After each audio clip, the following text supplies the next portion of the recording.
Assalamualaikum warahmatullahi wabarakatuh. Kali ini saya akan memberikan satu resep bagaimana mahasiswa cepat sarjana. Jadi manfaat dari resep ini adalah untuk mahasiswa baru yang mau mendaftar, dan yang berikutnya adalah untuk mahasiswa lama yang sudah ada di kampus memang tapi belum selesai. Maka saya akan berikan satu stimulan. Pahamilah resep yang saya berikan ini, mudah-mudahan dan insya Allah Anda cepat selesai dan mendapat gelar sarjana di strata yang Anda ambil, ya, jurusan yang Anda ambil. Nah, resep yang saya berikan sangat gampang, sangat mudah, hanya dua hal. Yang pertama adalah, ya, kuatkan diri Anda.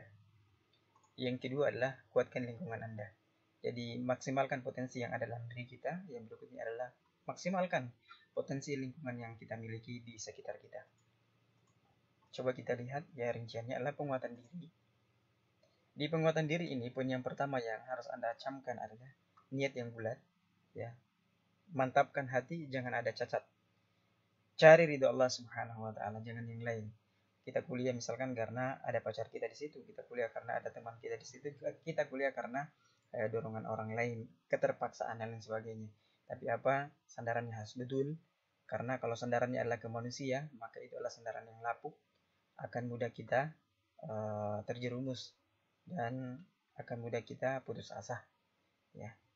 Jadi harus benar ridho Allah Subhanahu wa taala. Yang kedua adalah motivasi yang tinggi. Ya, teman-teman sekalian yang baru mau masuk di perguruan tinggi, yang sudah ada di perguruan tinggi tapi belum selesai, ya, motivasi harus ditingkatkan setinggi-tingginya untuk meraih apa? Cita-cita kita. Jadi cita-cita kita benar. Mengapa harus sudah benar dari awal? Seperti saya misalkan, awal masuk kuliah cita-cita saya adalah ingin jadi jurnalistik yang handal. Ketika ingin jadi jurnalistik yang handal, maka di mata kuliah peminatan, di mata kuliah pilihan, saya memilih mata kuliah yang betul-betul akan mendukung cita-cita saya sebagai jurnalis pada saat itu. Alhamdulillah hari ini ya tercapai, ya. Karena apa? Motivasi yang tinggi seperti tadi. Ya, tadi dimotivasi, ya. Mungkin ada orang yang motivasinya adalah muncul dari luar, katakan karena dorongan orang tua, karena dorongan teman dan lain sebagainya. Ya, boleh-boleh saja, sah-sah saja, yang penting jangan terlalu lama, karena yang kita harapkan adalah memang betul-betul motivasi yang muncul dari internal, dari dalam diri kita, ya, bukan dari luar kita. Harapannya setelah motivasi dari luar berperan, seyogyanya kita langsung ganti dengan, atau kita tambahkan dengan motivasi yang internal kita yang muncul dari dalam diri kita. Kita lanjutkan, poin yang ketiga adalah pengorbanan yang berarti. Jadi ada yang memberikan pengorbanan tanpa arti, tanpa sama sekali. Jadi dia begadang mati-matian tapi tidak punya efek di studinya. Dia habis waktunya di jalan, habis waktunya di kampus, tidak punya efek di studinya, di penyelesaian studinya. Habis mati-matian di organisasi, ya, pengorbanannya di organisasi sangat luar biasa, di eksternal, di internal, tapi apa? Tidak punya dampak di penyelesaian studinya. Maka teman-teman tinggalkan yang tidak berarti seperti itu, ya. Dan syarat yang berikutnya adalah pengorbanan yang berarti, tinggalkan zona nyaman. Jangan kita nyaman di kampus, yang sudah berada di kampus, yang baru mau masuk, ya jangan berada pada zona nyaman gitu. Tinggalkan dulu hura-hura yang ada di deker dan lain sebagainya, main gitar di deker dan sampai larut malam, tinggalkan itu. Ya, fokus dulu di penyelesaian studi teman-teman, insya Allah Anda akan cepat selesai. Nah, yang berikutnya penguatan diri, yang berikutnya adalah poin yang keempat, jaga etika. Etika kita terhadap dosen, etika kita terhadap pegawai, etika kita terhadap teman. Jadi pada dosen tadi ini sangat penting teman-teman. Jadi siapa saja yang tidak menjaga etika maka akan berdampak pada penyelesaian studinya. Nah, mata kuliahnya nanti tidak terkomunikasi dengan baik, ujiannya tidak terkomunikasi dengan baik. Karena apa? Hubungannya dengan dosen tidak bagus. Ya, sama pegawai struktural yang ada di kampus, baik ada di prodi, ya, di jurusan, di fakultas, di rektorat, harus bagus. Karena apa? Ini berhubungan administrasi kita, ya. Terhambat administrasi, ya, karena apa? Mungkin kita tidak harmonis dengan pegawai-pegawai yang ada di struktural tadi yang saya sebutkan. Yang berikutnya adalah teman-teman sejawat. Banyak orang yang putus asa, banyak orang yang berjatuhan di tengah jalan karena apa?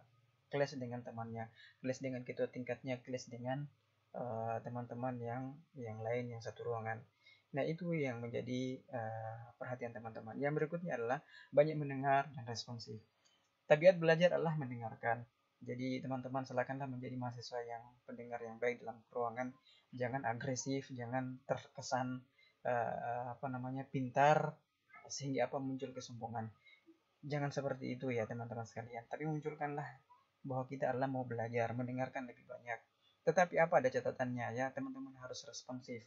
Ketika dosen memberikan pertanyaan, ketika dosen menginginkan argumen keluar dari kita, maka kita harus responsif dengan positif, dengan baik.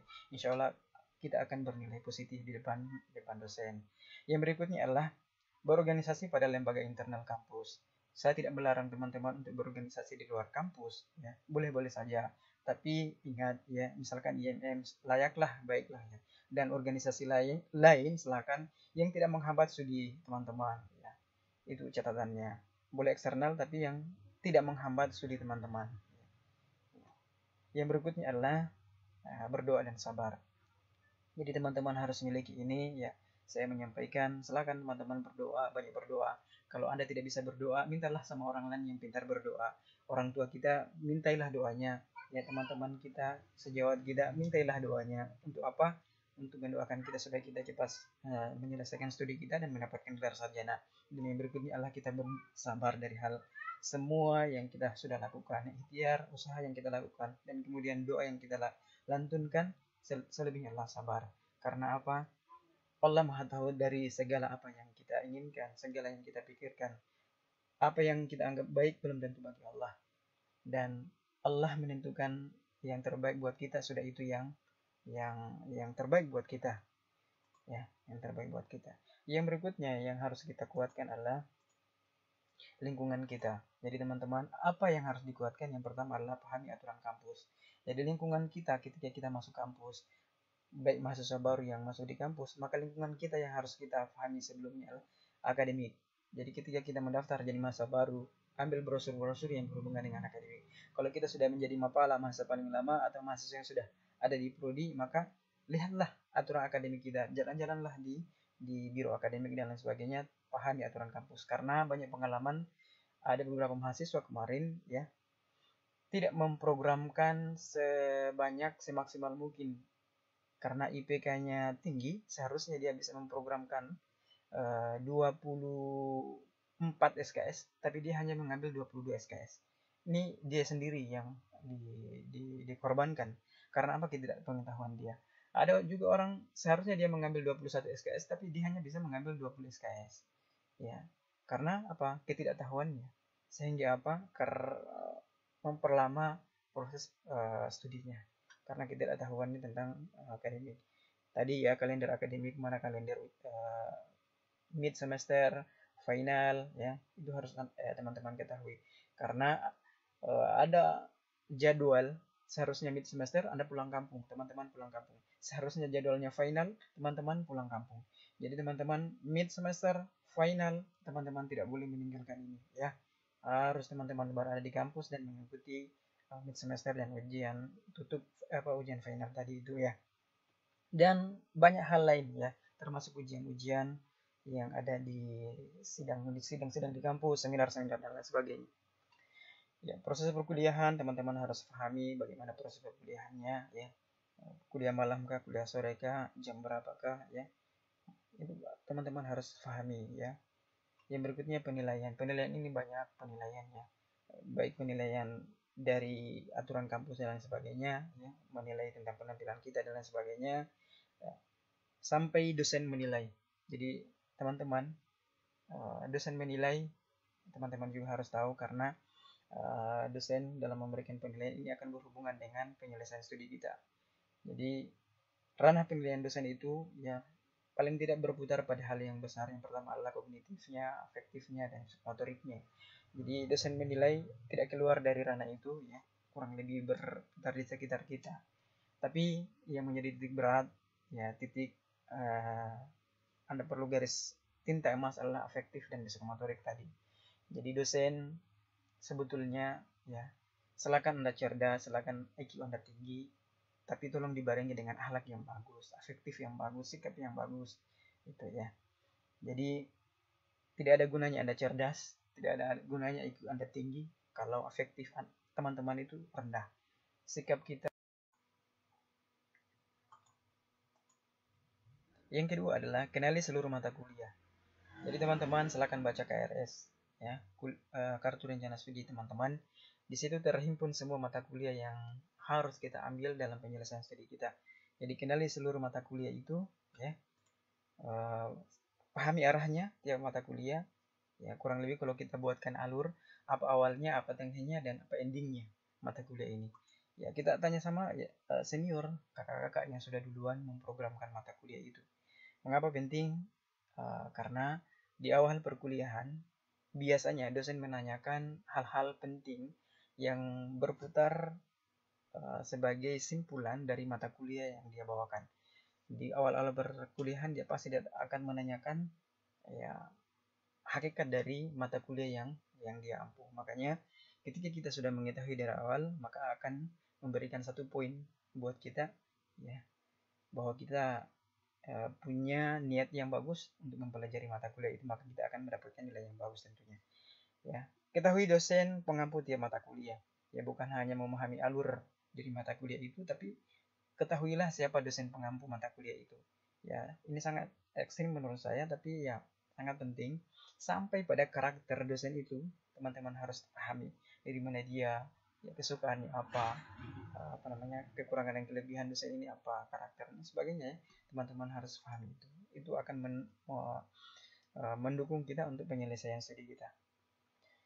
Yang berikutnya adalah poin yang ketiga pada lingkungan kita adalah sering ke perpustakaan, baca buku atau skripsi yang relevan. Ini teman-teman sekalian, sering-seringlah ke perpus, ya, nongkrong ke perpus, ya, karena di sana akan memacu kita, ya, memacu kita untuk senantiasa mendekatkan diri kita pada buku, pada skripsi dan lain sebagainya untuk penyelesaian studi kita, ya.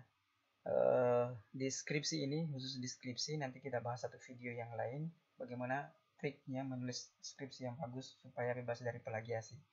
Jadi teman-teman, insya Allah kita akan bahas pada video yang lain. Yang berikutnya, ya, selain sering ke perpus, ya, buatlah jadwal agenda kuliah kita, ya, seminar atau sidang-sidang. Jadi kita agendakan dengan baik, ya, perkuliahan kita. Waktu ke perpus kapan, waktu ke kampus kapan, kita mengikuti seminar kapan, seminar-seminar yang diadakan oleh kampus, ya, atau sidang-sidang. Nah, teman-teman harus pahami bahwa saya kira ini berlaku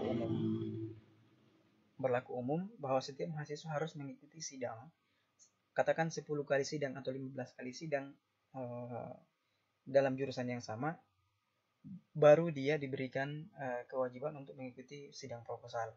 Jadi mahasiswa tidak bisa ujian proposal kalau belum mengikuti sidang yang dilakukan oleh teman-temannya sebelumnya.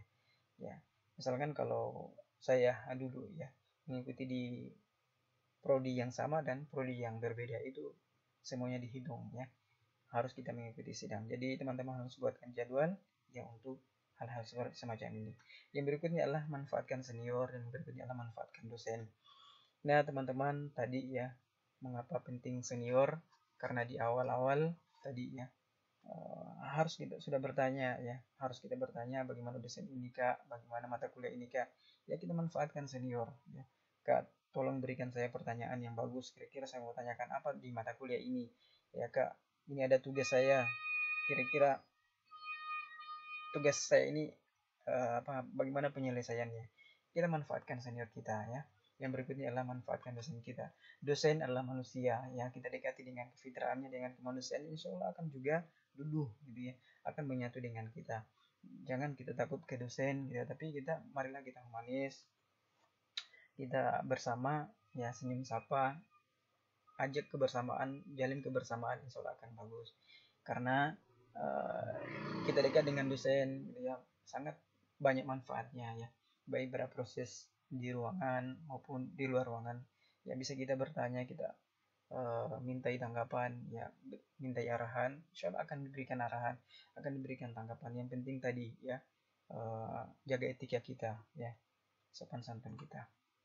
Saya kira itu teman-teman, bagi orang atau bagi teman-teman yang mau masuk di perguruan tinggi atau teman-teman yang hari ini sudah bergelar mapala, ya, marilah balik haluan, ya, kembali ke fitrah kita atau ke cita-cita awal kita sebagai pembelajar. Demikian, yang mudah-mudahan ada manfaatnya. Selanjutnya saya akan berikan pada video yang lain. Ya, kalau skripsi Anda ditolak, ya nantikan videonya, ada solusinya. Assalamualaikum warahmatullahi wabarakatuh.